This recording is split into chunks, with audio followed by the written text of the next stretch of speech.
Welcome to our Afluencer podcast special treat today. We have Lou Martinez, the CEO and founder of Lybethras Swimwear, featured the last 15 years in Sports Illustrated. We've got some great swimwear products, swimwear-based collabs that involve sending the product, potentially modeling it online. So great opportunity here for travel, fitness, swimwear-focused influencers. So we're going to get into the details about the brand, the opportunity in a moment. First, let's talk about Lou. Lou, welcome. Thanks for joining. And can you give me a little bit of background about what brought you to creating and becoming CEO of Lybethras Swimwear? Thank you. It's a pleasure to be here. Thank you so much for having me. So, my passion for fashion began with my grandma that was a seamstress. And then since 6 years, I stitch my own dolls, dresses, and everything. And the passion was so amazing because this grandma teach me everything. And so I'm really grateful, for that experience in my childhood. And now I began my company in my house when I was 17, 18. 17, 18, awesome. Yeah. Yeah. And then I registered my company when I was 20. So I moved to a space and then creating really new things. And then we started to sell to department stores here in Brazil. And then the business just fly, it was super quick at that time to make the business, and the entrepreneurship was inside of me, and my father helps me with everything. And then we started doing the party dresses, something really cool, handmade. And then I began exporting in 1999. And my first wholesale client was in Kansas. Really? Okay, of course. Yeah. Was that a swimwear product? Yeah. Yeah, going to Kansas. Okay, awesome. Yeah. And he's still my friend on Facebook, and we change message still today, but he's not anymore in the business, but he was one of the first that bring the G-string from Brazil to US. And the Kansas, the G-string from Brazil into Kansas. Could you imagine Kansas? Okay. Kansas, that is very conservative. That's perfect. Yeah. Yeah. That is so funny. So swimwear was always the focus then from the beginning. I mean, that's an awesome start. And I'm jealous because my first company didn't start that quickly as you did. That must have been quite the ride to all of a sudden you've got traction and you're trying to fulfill, and you've got customers going. So swimwear was always the focus, bringing the shores of Brazil to Kansas was the hook. Yeah, and he discovered us on internet.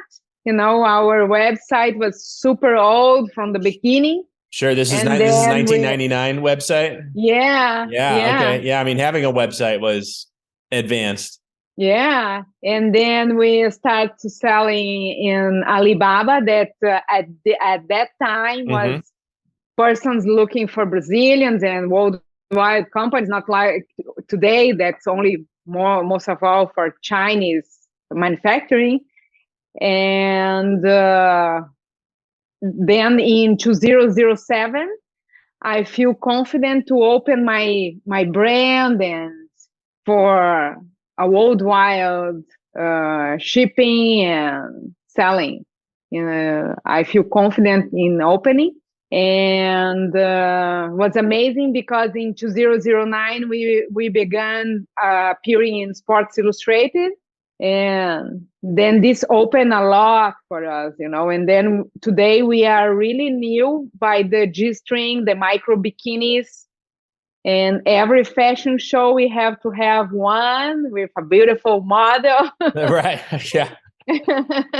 Of course. Yeah. You've And got higher, very high standards, I guess, on your booth personnel. yeah, Yeah. yeah.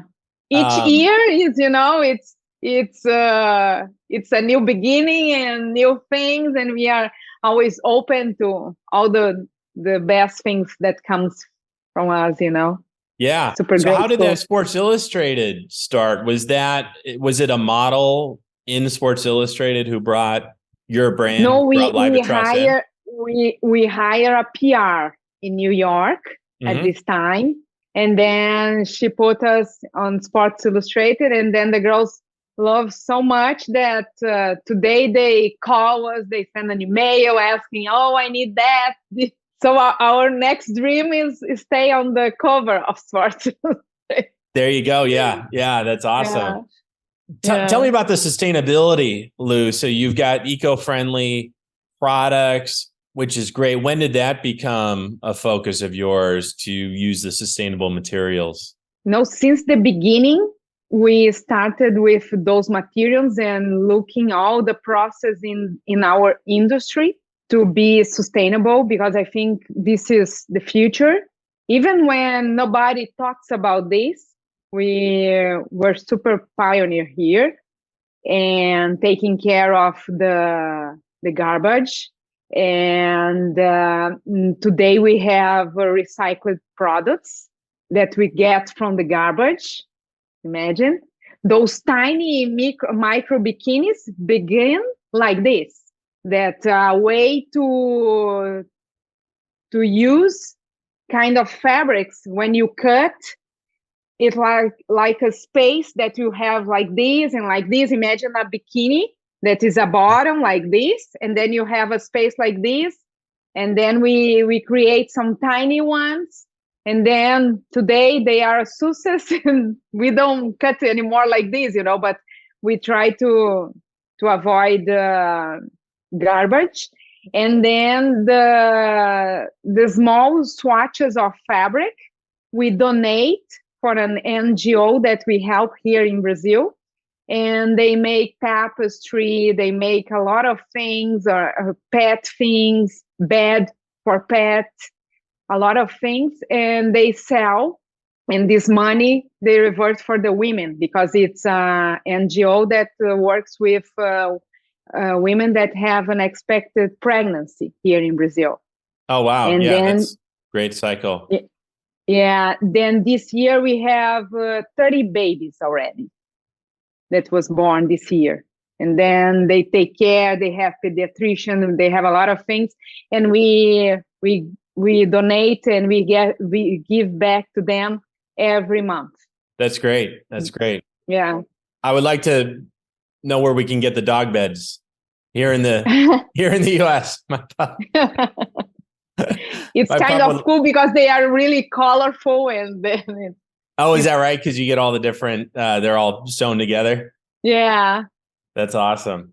So what's your philosophy, Lou, in terms of growing Lybethras with respect to competitors? Because I know there's a few ways to think about your own company in a competitive landscape. Do you look at competitors? And I know in our case, I mean, we have new competitors that pop up all the time. And that's always the question. Do you pay attention to them, or do you focus on yourself and what you want to do? And maybe you don't worry too much about that. So how do you grow Lybethras in what I would imagine is a regularly competitive landscape in terms of swimwear?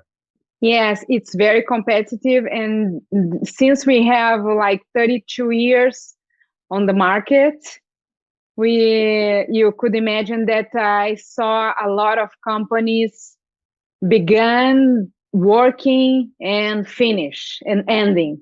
So I really think the market is for the strong company that have a real innovation and a mission and take cares for everybody. And I think everybody has a space, a niche. You just need to find. So I really don't worry about them, and also in US, I think they are great because if someone don't pay, the competitor tell you, oh, don't sell to that store because they are not paying. So let's keep the merchandise. And I think it's much easier than in Brazil. Oh, interesting. So you get more information sharing. Yeah. In the US. Yeah. I remember that from my last company, our top competitor, and this is an affiliate marketing software platform. And we were basically competed quite often, but I knew him well. And we would see each other at trade shows and at breakfast. And I would always mess with him that I sent him a customer, and he would wonder whether that was a good thing or a bad thing. But really it was very friendly. I mean, we would have drinks at shows and we would talk, and it was very civil, which is interesting because you kind of know, well, we each have a good thing going, and we're trying to compete, but not necessarily destroy each other. We're kind of the same person in terms of having these. Yeah, companies. for sure. Here in Brazil, we don't have this culture, because they took you. Oh, you get my customers. Oh no.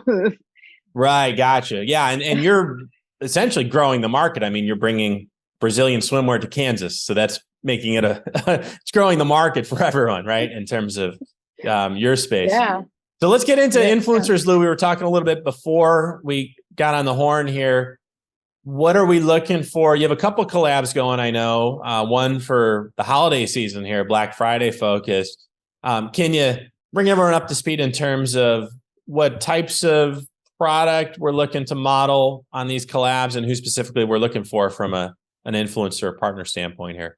Yeah, for this one on Black Friday, we are looking for girls that want to share our discount and want to share our micro bikinis, because we are selling them a lot. And then we would like to change this Black Friday and do something more cool, And also the other one is something collaboration on an influencer that have big following and want to do a swimwear line, a dream line of swimwear that we are doing for a lot of influencers right now in US. And there is a lot of girls that want to do this and don't have any company to make, and then we want to do this dream come true for them. Oh, very cool. Yeah, very cool. So they can essentially get the Sports Illustrated line of Lybethras. Yeah. Great. Cool. For sure. Cool. Great opportunities. Yeah, we'll highlight those, Lou. We'll get you in the newsletter also, since we got the Black Friday coming up. So we'll have to promote that also, so that our interested swimwear influencers can get that. So yeah, so we'll put the link under this for everyone watching. I'll get you out of here on this one, Lou. You participate in a lot of fashion weeks, swim weeks, in-person events. Where can people, influencers included, find you in person, and then of course online? Yeah, we have been doing the Miami Swim Week for several years, and since last year, LA Fashion Week, LA Swim Week. We just did the LA Fashion Week on October, and for the Miami Swim Week, we do the trade show also. And then we love Miami, we love Florida. Yeah, that's like the melting pot, right? For kind of where North and South, it's almost like the headquarters of the Americas. I had a friend went there a few months ago. He was on a Disney cruise with the family, so a little maybe different type of Miami, but still, he said it was amazing. It's just buzzing all the time. It's just very cool international flavor. Yeah, and another thing is that the bikinis that we sell in Miami are completely different than the bikinis that we sell in California. Is that right? It's a different line, different style. Yeah, it looks like different countries. Yeah, because of that's the funny. Style and everything, Yeah, and I think we have few of each, and then the girls love buying from us, Yeah, interesting. Gotcha. So when you do the male line, you'll have to ship me a different product than the one that goes to Miami out here. For sure. Out here in California. The girls are completely different, California girls are more American, And in Miami, girls are more Latinas. Interesting. Yeah, very interesting. So are you always for the trade shows? Are you the face of the franchise? You're on the airplane going to the trade shows as well? For sure. Yeah. Me Okay. and my daughter. My daughter is also working with us. And we did all the trade shows and the fashion shows together, Oh, that's excellent. Yeah. Yeah. It keeps you busy, but it's nothing like having the founder at the trade show for people to chat with. I know I'm that way with ours, and people always appreciate having the founder to chat with versus you. I mean, I'm sure you see the other booths and maybe they just have someone who's new to the company. They may not have too much to say. They may not know too much yet. And it's always great having Lou herself behind behind the booth. All right, Lou. Yeah, well, thanks so much. sure. Yeah, we'll get the links to the collabs as I mentioned. So how can people follow Lybethras Swimwear on Instagram, TikTok, so forth? Yeah, it's the name of the brand in all the platforms. We have TikTok, we have Pinterest, and we have Instagram. It's Lybethras in all them. Yeah, Lybethras. Gotcha. Okay. All right. Yeah, your English is way better than my Portuguese, but obrigado, is that a Yeah. Okay, we got it. Okay, good. That translates. De nada. Okay, obrigado. Thank you very much, Lou. It's been great chatting with you about Lybethras Swimwear and all these collab opportunities. Thank you so much for having me. Great. Thanks again.